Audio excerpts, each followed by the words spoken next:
मंगलमय मंगल करना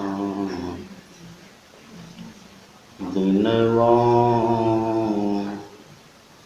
बारंबार। धन्य धन्य सतगुरु सुखदा महिमा कही न जाय। जो कुछ कहूँ तुम्हारी कृपा मोते कछु न बसाय।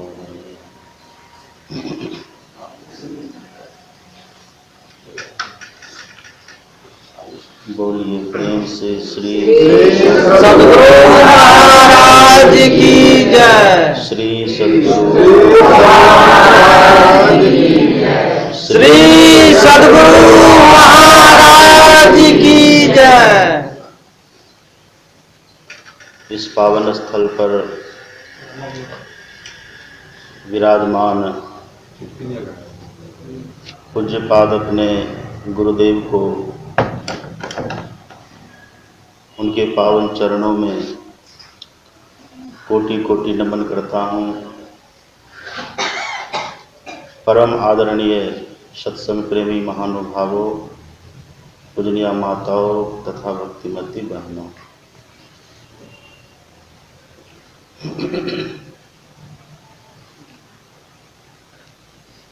मैं अभी वहाँ अपने को पाता हूँ जहाँ से मेरे कल्याण में आध्यात्मिक जीवन का आरंभ हुआ था और परमाराध्य सद्गुरु महाराज की महती अनुकंपा से यहाँ आकर मैं पूज्यपाद का दर्शन किया और आप सभी गुरु भक्तों का भी मैंने दर्शन किया।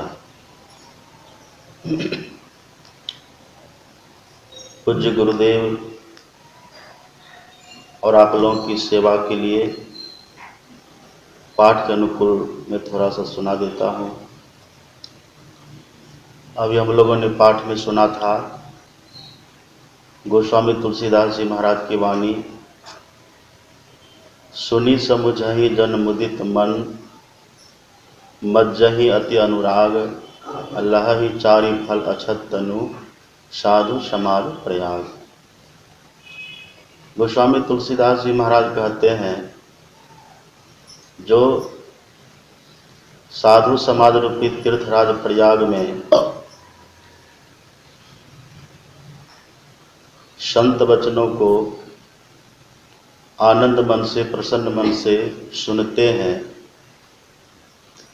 और सुन करके समझते हैं और समझकर तदनुकूल आचरण करते हैं तो उनको चारों फल की प्राप्ति हो जाती, अर्थ धर्म काम और मोक्ष की प्राप्ति होती। तीर्थराज प्रयाग कहने का भाव है, हमारे सद्गुरु महाराज कहते हैं, सत्संग कह दो और बात है, पर संतमत सत्संग कहो तो और बात है। गुरु महाराज कहते हैं, संतमत के सत्संग में तीन धाराएं बहती हैं। गंगा की धारा बहती है, सरस्वती की धारा बहती है और यमुना की धारा बहती है। ये तीनों धाराएं जहाँ बहे उसी को संतमत सत्संग कहते हैं। गंगा की धारा तुलसीदास जी कहते हैं, राम भगति जहाँ सुरसरी धारा। परमात्मा के सगुण साकार रूप की जो चर्चा है उसी को गंगा की धारा कहते हैं। अथवा हम परमात्मा की भक्ति कैसे करें, परमात्मा की भक्ति का प्रारूप क्या है, जब ये चर्चा होने लग जाए तब उसी को गंगा की धारा कहते हैं। सरसई ब्रह्म विचार प्रचारा,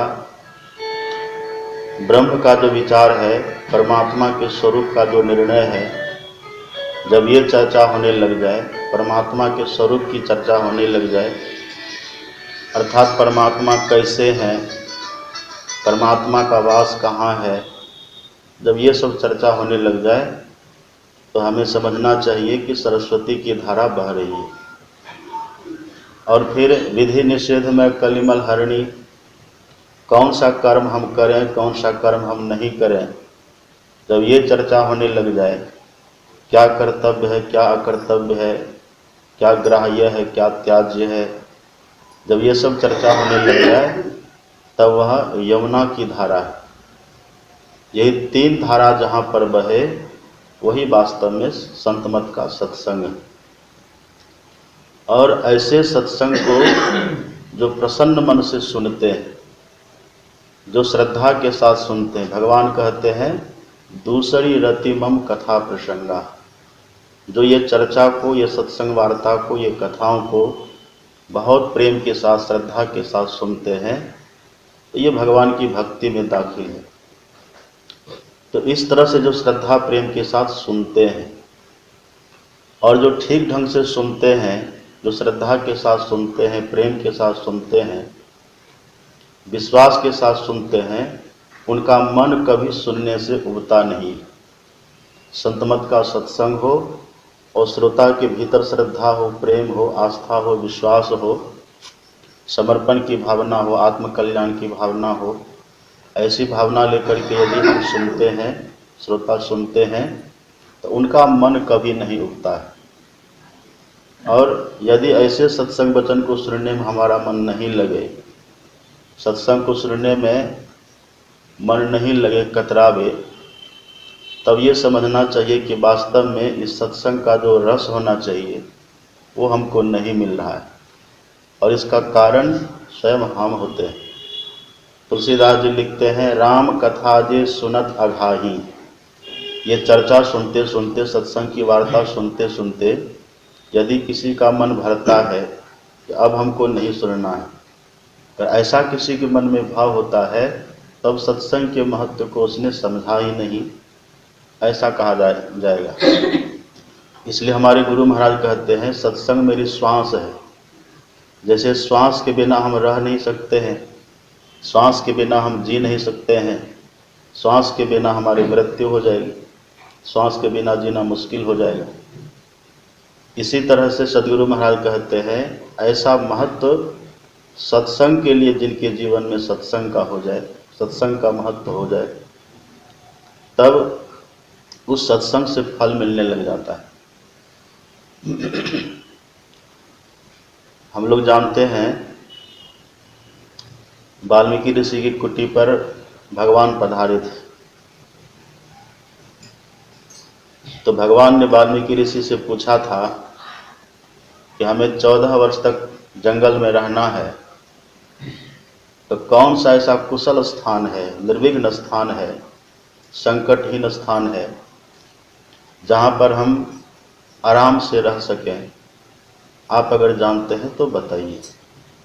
पहले तो बहुत वार्ताएं हुई थी, लेकिन जब स्थान बताने लगे वाल्मीकि जी महाराज, तो जो सबसे पहला स्थान बतलाए, वाल्मीकि जी महाराज कहते हैं, जिनके श्रवण समुद्र समाना, कथा तुम्हारी सुभग सरी नाना, भरहि निरंतर हो ही न पूरे, तिन कह यह तुम कह गृह रोड़े।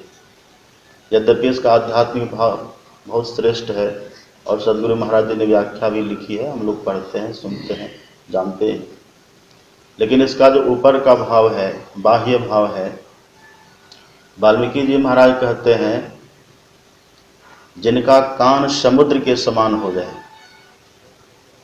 और आपकी जो कथा है, आपकी जो सत्संग वार्ता है, वह सत्संग वार्ता, वह कथा वार्ता, वाल्मीकि जी कहते हैं, नदियों के जल प्रवाह की तरह हो जाए। और जैसे नदियों के जल से समुद्र कभी नहीं भरता है, ऐसे ही सत्संग वार्ता से, कथा वार्ता से जिनका कान कभी न भरे, सुनते रहें, सत्संग के बिना जीना मुश्किल हो जाए। एक जगह हमारे सदगुरु महाराज कहते हैं, जिनका मन सत्संग में जाने से कतरावे, तो समझ लीजिए उनका पाप प्रबल हो रहा है। और जिनके मन में लगा हो कि कब सत्संग में जाए, कब सत्संग में जाए, जो सत्संग के बिना रह न पाए, तो समझिए उनका पुण्य प्रबल हो रहा है। सत्संग के बिना रहा नहीं जाए, कहाँ सत्संग मिले, कहाँ सत्संग में जाए, कहाँ भगवान की चर्चा सुने, ऐसी जब भावना हो जाए, सदगुरु महाराज कहते उनका पुण्य प्रबल हो जाता रहता है। पुण्य पुंज बिन मिले न संता, और सत्संगति संस्कृति कर अंता। वही वाल्मीकि जी महाराज कहते हैं, जिनका कान समुद्र के समान हो गया और आपकी जो कथा है, आपकी जो सत्संग वार्ता है, वह नदियों के जल प्रवाह की तरह हो जाए। जैसे नदियों के जल से समुद्र कभी नहीं भरता, ऐसे ही श्रोता, जो सच्चे श्रोता होते हैं, उनका मन, उनका कान कभी भी सत्संग वार्ता से नहीं भरता। तो परिणाम क्या होता है? वाल्मीकि जी कहते हैं, उनका जो हृदय है, हे प्रभु आपका सुंदर घर है।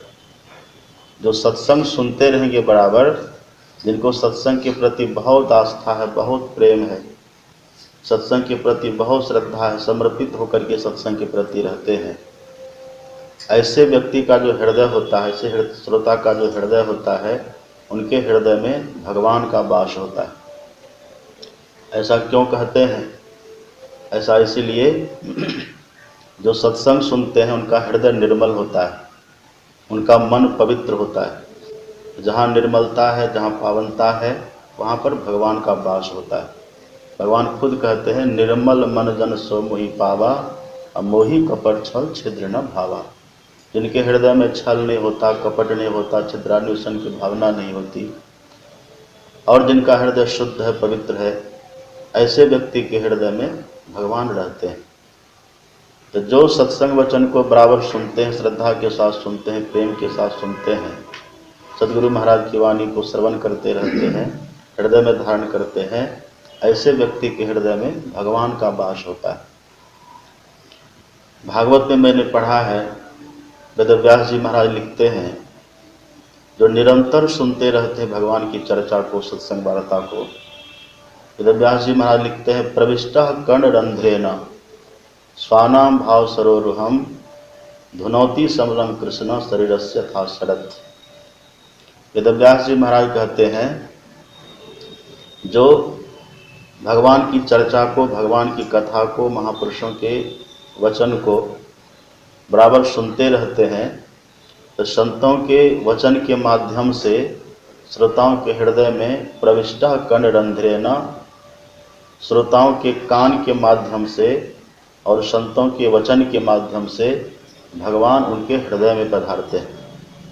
प्रविष्टः कर्ण रंध्रेण स्वानाम भाव सरोरुहम, और उनके भाव हृदय पर बैठ करके भगवान धुनौती समलम, उनके भीतर के मलों को नष्ट करते हैं, उनके हृदय को शुद्ध करते हैं, पवित्र करते हैं।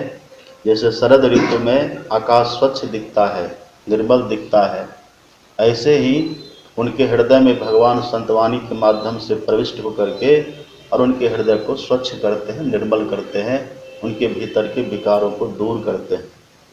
इसलिए सुंदरदास जी महाराज कहते हैं, सुंदर शुद्ध करे तत्काल जो है जग माही बड़ो सत्संग। ये सत्संग वचन को सुनने से, सत्संग मानने से हमारा हृदय शुद्ध होता है, निर्मल होता है, पवित्र होता है। इसलिए गोस्वामी तुलसीदास जी महाराज लिखते हैं, सुनी, जो सुनते हैं, श्रद्धा के साथ सुनते हैं, प्रेम के साथ सुनते हैं, उनको ये सब लाभ मिलता है। वेदव्यास जी महाराज लिखते हैं, हम सत्संग को सुनते हैं, पर किस तरह से सुनना चाहिए? वेदव्यास जी महाराज कहते हैं, विश्वासो गुरु वाक्येषु, जिनको सदगुरु महाराज के वाक्य में विश्वास है, विश्वासो गुरु वाक्येषु स्वस्मिन् दीनत्व भावना, और जिनके भीतर दीनता का भाव है, सदगुरु महाराज की वाणी में विश्वास है, सदगुरु महाराज की वाणी का भरोसा है, और ये भीतर से है कि सदगुरु महाराज का जो ज्ञान है बिल्कुल सत्य है, सदगुरु महाराज का जो ज्ञान है बिल्कुल कल्याणकारी है, सदगुरु महाराज के ज्ञान के अलावा और किसी के ज्ञान से हमारा कल्याण होने की संभावना नहीं है। इस तरह का भाव जिनके हृदय में घर कर जाता है, इस तरह का भाव जिनके हृदय में बैठ जाता है, और फिर बहुत दीन भाव लेकर के, स्वस्मिन दिनत्व भावना, बहुत दीनता लेकर के, जिनके भीतर में न धन का अहंग हो, न पद का अहंग हो, न प्रतिष्ठा का हो, न वैभव का हो, न अपने पराये का हो, किसी भी तरह का जिनके जीवन में अहम भाव न हो, मान अभिमान की भावना न हो, इस तरह का भाव लेकर के सत्संग में हम बैठते हैं तो शीघ्र लाभ होता है। हमारे गुरु महाराज भी यही बात कहते हैं, अति दीन हो कि जिसने सत्संग सुमति ली, अत्यंत दीनता पूर्वक, अति दीन हो कि जिसने सत्संग सुमति ली, अपने को में ही सोई गुरु शरण में कर ली। जो अत्यंत दीन पूर्वक, दीन का मतलब होता है गरीब, गरीब कहने के भाव ये दुनिया के धन से रहित होने का अर्थ नहीं है। दीन का मतलब पाखंड और अहंकार त्यजी, निष्कपट हो और दीन हो। दुर्गुणों का जिनके जीवन में अभाव है, अहं का जिनके जीवन में अभाव है, इस तरह का जो दीन भाव रखते अपने भीतर, दीन भाव लेकर के तब सत्संग में बैठते हैं। रामकृष्ण परमहंस जी महाराज कहते थे, जैसे बड़े घर की नौकरानी रहती है ऐसे रहना सीखो। जो बड़े घर की नौकरानी होती है उसको आप देखेंगे, उसको पूछिएगा किसका महल है, वो कहती है मेरा महल है। ये किसके पशु हैं, वो कहती है मेरा पशु है। ये किसके बच्चे हैं, वो कहती है मेरा बच्चा है। और उनका हृदय जानता है ये न महल मेरा है, न बच्चे मेरा है, और न ये पशु मेरा अपना कुछ भी नहीं है, सब ये मालिक का है। और जिस क्षण मालिक चाह लेंगे हमें घर से बाहर कर देंगे, सब कुछ हमसे छीन लेंगे। ऐसा भाव जिनके भीतर हो गया, हमारे पास जो भी कुछ है सब सदगुरु महाराज का दिया हुआ है, परमात्मा का दिया हुआ है। ऐसा दीन भाव लेकर के, तब कल्याण की भावना को लेकर के जो सत्संग में बैठते हैं और श्रद्धा के साथ सुनते हैं, तब ये सब लाभ मिलता है। वेदव्यास जी कहते हैं सत्संग में हम बैठें तो मनो दोष जैस सेवा, मन के दोष को जीत करके बैठना चाहिए। मन का दोष क्या है, मन का दोष हम बैठते सत्संग में पर मन हमारा नहीं बैठता सत्संग में। तन तो बैठ जाता है पर मन बाहर रहता है। तुलसीदास जी से किसी ने पूछा, हम तो बराबर सत्संग सुनते रहते हैं, हम बराबर महापुरुषों के संग में जाते हैं, संतों के ज्ञान को सुनते रहते हैं, लेकिन तब भी जो लाभ होना चाहिए, जो लाभ हमें मिलना चाहिए, इतना जो लाभ की चर्चा है अभी हम लोगों ने सुना, जलचर थलचर नभचर नाना, जे जय चेतन जीव जहाना, मति कीरति गति भूति भलाई, जब जही जतन जहाँ जही पाई, सो जानव सत्संग पुरवाओ, लोकों वेदना अनुपाओ। मति कहते बुद्धि को, कीरति कहते यश को, गति कहते मोक्ष को, और ऐश्वर्य है, शीलता है। ये सब जो सत्संग से मिलता है। तो तुलसीदास जी महाराज से पूछा, हम तो बराबर सत्संग को सुनते रहते हैं, हम बराबर संतों के ज्ञान को सुनते हैं, तो फिर ये लाभ कहाँ मिल रहा है। नित्य प्रति दर्शन साधु के और साधुन के संग, तुलसी का ही वियोग ते ना लगा हरि रंग।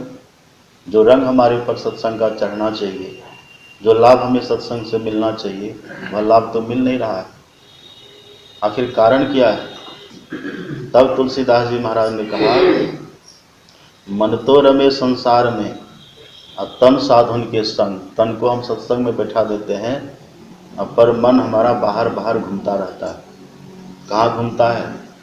हमारे गुरु महाराज लिखते हैं पदावली में, विषयों में ही मन लागे, सत्संग से हटी भागे, मौको करो सभागे, सत्संग में लगा दो। सदगुरु महाराज कहते हैं ये मन कैसा है, ये सत्संग से, सत्संग को छोड़ छोड़ करके ये विषयों की तरफ भागता रहता है। इसीलिए सत्संग का जो रस, जो रंग हमको मिलना चाहिए, जो रंग लगना चाहिए, वो नहीं मिलता है। ये मन भाग जाता है। इसलिए जिनको सत्संग में प्रेम होता है उनका मन सत्संग से जल्दी नहीं भागता। जो सत्संग की हकीकत को समझ लेते हैं, सत्संग की महत्ता को समझ लेते हैं और यथार्थता को समझ करके, और जो प्रेम के साथ सत्संग सुनते हैं, ऐसा भाव लेकर के जब सुनते हैं, प्रेम के साथ सुनते हैं, भगवान कहते रति, दूसरी रति मम कथा प्रसंगा, प्रेम के साथ। तो जिनको जहाँ प्रेम होता वहाँ से मन कभी भागता नहीं है। ऐसा जिनको प्रेम है सत्संग में, उनका मन कभी नहीं भागेगा। लेकिन जो अन्य किसी दूसरे भाव को लेकर के सत्संग करते हैं, धन के लिए सत्संग करते हैं, प्रतिष्ठा पाने के लिए सत्संग करते हैं, किसी पद विशेष को पाने के लिए सत्संग करते हैं, अगर बाह्य पदार्थों के लोभ में पड़ करके और तब सत्संग में आकर के टाइम पास करते अथवा कुछ दिखावा करते हैं और भीतर में भावना कि ये सब मिले, फिर ऐसे का मन उबता है, उनका मन सत्संग में नहीं लगता। लेकिन जो सत्संग की महत्ता को समझ लेते हैं, सत्संग से हमारा कल्याण होगा।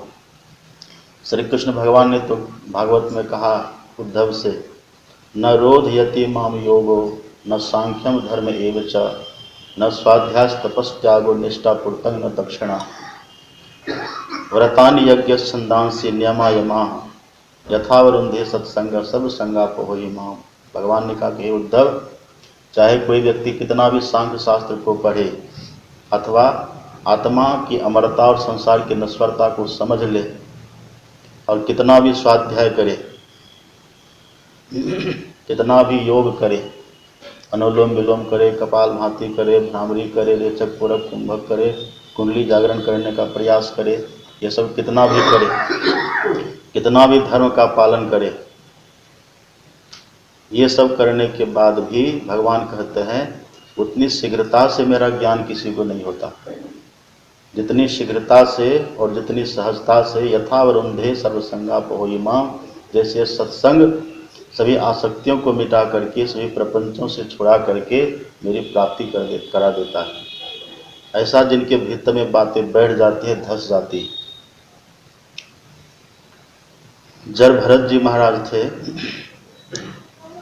वो जंगलों में रहते थे, विरक्त भाव में रहते थे, जहाँ जो फल मिल जाता था खा लेते थे, झरनों के पानी को, नदियों के पानी को पी करके प्यास बुझा लेते थे, पेड़ की छांव में रहते थे। और संजोग उसी क्रम में उसी रास्ते से एक राजा चले जा रहे थे जिसका नाम था सिंधु सोवियत देश का राजा रहुगण।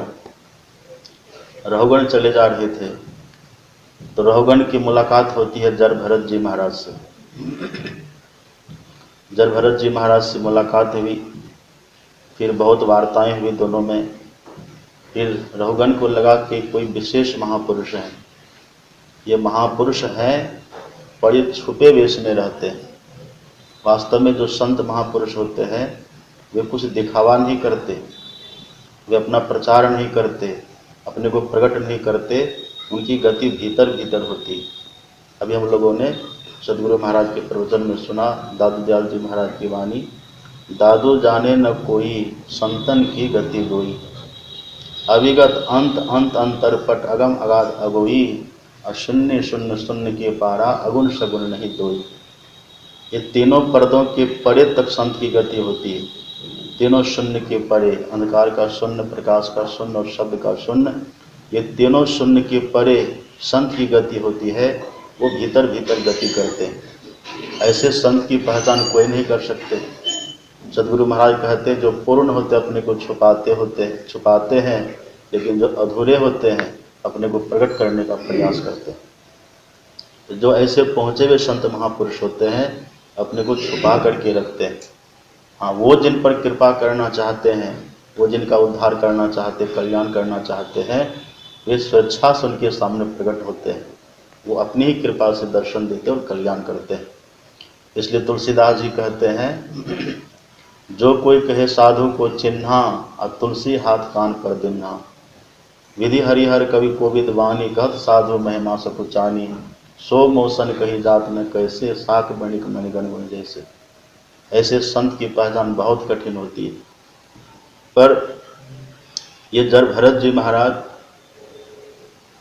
ने रहुगण को अपनी पहचान दी और ज्ञान भी दिया है। जब भरत जी महाराज ने देखा ये जो रहुगण राजा है ये पहले भी मेरे सानिध्य में रहा, संत एक बार जिनको अपना लेते हैं उनको कभी छोड़ते नहीं हैं, उनका कभी त्याग नहीं करते हैं। संसार के लोग तो हमारी विशेषता को देखते हैं, संसार के लोगों के भीतर में तो स्वार्थ की भावना रहती है। कोई हमारे धन को देखते हैं, कोई हमारी प्रतिष्ठा को देखते हैं, कोई हमारे बल को देखते हैं, कोई विद्वत्ता को देखते हैं। ये दुनिया के लोगों के भीतर में तो कुछ न कुछ स्वार्थ रहता हमारे प्रति, पर संत के भीतर कोई स्वार्थ नहीं होता। परमात्मा और संत के भीतर किसी तरह का स्वार्थ नहीं रहता। और संत एक बार जिनको अपना लेते हैं उनका त्याग कभी नहीं करते, सदैव उनका कल्याण करने के लिए कृपा करते हैं संत। ये जो रहुगण थे, यही रहुगण पहले जन्म में एक मृगी का बच्चा, लिखा है भागवत में कथा, ये जड़ भरत जी महाराज पहले भरत थे, ऋषभदेव जी महाराज के 100 पुत्र थे। उन 100 पुत्र में जो सबसे बड़े थे उनका नाम था भरत, और उसी भरत के नाम पर अपने देश का नाम भारत पड़ा है।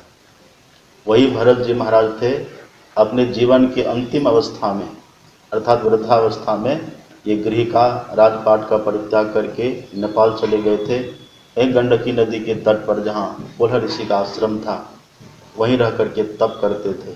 लेकिन संजोगवश एक दिन प्रातः काल में उस नदी के जल में उतरे, घुटना भर पानी में उतरे, और वहीं खड़े खड़े पहले तो स्नान किए और फिर वहीं थोड़ा जप करने लगे। उसी क्रम में एक सगर्भा हिरणी आई, वहाँ पानी पी रही थी, और अचानक एक सिंह निकला जंगल से। भयंकर गर्जना उसने की, उसके दहाड़ को सुनकर के हिरणी डर जाती है और छलांग लगाया। जैसे छलांग लगाया, उनके उदर का जो बच्चा था वो फिसल करके बाहर गिरा। हिरणी तो मृगी तो मर गई, पर वो बच्चा भसता भसता भरत जी के पास उनके पैर में लगा। भरत जी ने देखा तो अभी का जन्मा हुआ वो नवजात शिशु मृग शावक उसको पकड़ लिया, उठा लिया, अपनी कुटी में ले गया, उसको साफ करके पालन पोषण उसका करने लगे। वही जब बड़ा हो गया, उसी का पालन पोषण किए थे, उनके पास ही रहता था वो मृगा, और उनके साथ में रहता था। भरत जी महाराज तो भजन करते रहते थे, साधना करते रहते थे, और उनके संग में जो रहा, तुलसीदास जी महाराज लिखते हैं, संत के संग से पशु पक्षी का भी कल्याण हो जाता है। असुर सुर नाग नर यक्ष गंधर्व खग, ये जो भी कोई है, चाहे पक्षी हो, पशु हो, राक्षस हो, देवता हो, मनुष्य हो, पेड़ हो, पौधा हो, संत के संग से सबका कल्याण हो जाता है। यद्यपि पशु था, पर तपस्वी भरत जी ने जिसको अपना सानिध्य दिया, इसी के प्रताप से इसका संस्कार बदल गया। तो वही भरत जी फिर इस जन्म में आए हैं। इनका नाम पुनः भरत ही था, पर जड़ की तरह करते थे जानबूझ करके, तो इनका नाम जड़ भरत पड़ा। और वही जो मृगा का बच्चा था, वही मृगा इस जन्म में संत के संग में रह करके ऐसा इसका दिव्य संस्कार बना था कि सीधे मृगा से ये राजा बन गया है, सिंधु सभ्य देश का राजा रहुगण। जैसे हम लोग जानते हैं, एक खिखिरणी थी, और संतों ने जहाँ भोजन किया था और जहाँ उन्होंने हाथ प्रक्षालन किया था, वही जो जूठन था, वहाँ गिरा हुआ जूठा पानी था, उसमें स्नान किया था, लोट पोट किया था, तो वही खिखिरणी राजकुमारी बन गई थी। इस संत संग का फल, संत दर्शन का फल, यही फल इस मृगा को भी मिला था, और जड़ भरत जी के सानिध्य से इस जन्म में फिर ये राजा बना है। वही भरत बने जड़ भरत, और वो जो मृगा था बना है रहुगण। ये तो छुपे हुए रहते थे, किसी के सामने प्रकट नहीं होते थे, लेकिन देखा कि ये राजा भटक रहा है, ये आत्मज्ञान के लिए, अध्यात्म ज्ञान के लिए ये जहाँ तहाँ तीर्थों में भटकता है, धामों में भटकता है, लेकिन जब तक कोई संत नहीं मिल जाए तब तक कल्याण नहीं होता। इसलिए कबीर साहब कहते हैं, मथुरा जावे द्वारिका भावे जा जगन्नाथ, असाधु संगति हरि भजन बिनु कछु न आवे हाथ।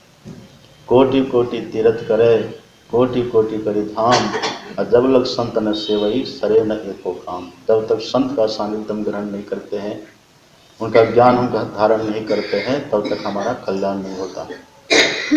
इसलिए जड़ भरत जी महाराज ने जान करके देखा कि ये वही मृगा है, अब राजा बन गया है, पर ये भटक रहा है। उनके सामने प्रकट हो जाते हैं, और कुछ ऐसे अपने ज्ञान की चोट लगाई, रहुगण का उनकी जो बुद्धि थी वो खुली, उसने पहचाना ये कोई महापुरुष हैं, संत हैं। उनके चरणों में गिरा, क्षमा याचना की और तब कहा कि अगर आप महापुरुष हैं, कोई संत है तो मेरा कल्याण करिए।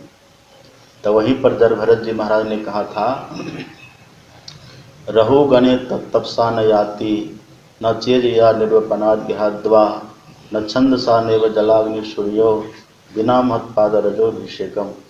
रहुगण, चाहे तुम कितना भी सूर्य को अर्घ्य दो, कितना भी तीर्थों का सेवन करो, धामों का दर्शन करो और कितना भी धर्म का पालन करो, कितना भी व्रत उपवास करो, लेकिन जब तक संतों के चरण धूल से अपना अभिषेक नहीं करोगे, जब तक संतों के चरण रज से अपना अभिषेक नहीं कर लोगे, तब तक तेरा कल्याण नहीं होगा। तो संत के सानिध्य में जा करके, संतों के ज्ञान को सुन करके और उनको जो श्रद्धा के साथ हृदय में धारण करते हैं, समझ करके जो हृदय में धारण करते हैं, वो कल्याण पथ के पथिक होते हैं। ऐसा जिनके भीतर में सत्संग की महिमा बैठ गई है, ऐसा जिनके हृदय में सत्संग का प्रभाव भर कर गया है, ऐसे महापुरुष, ऐसे श्रोता सत्संग के बिना नहीं रह पाते। उनको सत्संग चाहिए। इसलिए स्वामी विवेकानंद जी महाराज कहते थे, यदि 12 बजे रात को भी 12 कोस चल करके भी हमें सत्संग मिले, किसी संत का दर्शन मिले, तो मैं जाने के लिए सहर्ष तैयार रहता हूँ। इस तरह का भाव लेकर के ऐसा सत्संग का महत्व जिनके हृदय में घर कर जाता है, और तब जो सुनते हैं, ऐसा श्रोता किए बिना रह नहीं पाएंगे। इसलिए कबीर साहब कहते हैं, इस सत्संग में लाभ बहुत है और तुरंत मिलावे गुरु से। इस सत्संग में लाभ बहुत का मतलब इस तरह से जो सुनेंगे, तो गुरु नाम है ज्ञान का, शिष्य सीख ले सोए। उनको असली ज्ञान होता है, सच्चा ज्ञान होता है, और वो गुरु से दीक्षा भी लेते हैं, और दीक्षा लेकर के फिर असली जो सत्संग भीतर का है, वो भीतर का भी सत्संग करते हैं। इसलिए हमारे गुरु महाराज कहते हैं, नित सत्संगति करो बनाई, अंतर बाहर द्वे विधि भाई, धर्म कथा बाहर सत्संगा, अंतर सत्संग ध्यान अभंगा। तो जो सही ढंग से सुनेंगे, समझेंगे, उनको सच्चा ज्ञान होगा। फिर वो उस ज्ञान को सिद्ध करने के लिए और ज्ञान के फल को पाने के लिए अपने भीतर ध्यान भी करेंगे।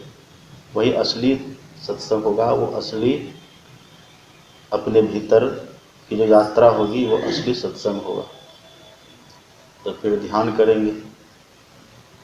ध्यान करने से ही ब्रह्मानंद स्वामी कहते हैं, जिमी दूध के मथन से निक्षत है घी जतन से, जिमी ध्यान के लगन से परब्रह्म ने निहारा। गुरु महाराज कहते हैं, को कहाँ भय सुभक्त पढ़ी गाई मात्र मतलब बाहर के ही के अध्ययन में केवल लगे रहे, ध्यान नहीं करे, तो अच्छे भक्त हम नहीं बन सकते। इसलिए ध्यान भजन ही न लही हो न प्रभु धन, को कहाँ भय सुभक्त पढ़ी गाई मात्र मन। तो बाहर का भी सत्संग करते हैं, फिर भीतर का भी सत्संग करते, तो हमारा कल्याण होता है, हमारा उद्धार होता है। मेरा कोई पुण्य रहा होगा जो प्रकट हुआ होगा, आज के दिन मुझे पूज्यपाद का दर्शन हुआ और आप लोगों का भी दर्शन हुआ। ऐसे मेरी तो इच्छा थी कि वहाँ जा कर के पूज्यपाद का सुनूंगा, लेकिन पूज्यपाद की आज्ञा के पालनार्थ मुझे सुनाना पड़ा। इसके लिए हम क्षमा मांगते हुए अपने कथन को यहीं पर विराम देते हैं। श्री सद्गुरु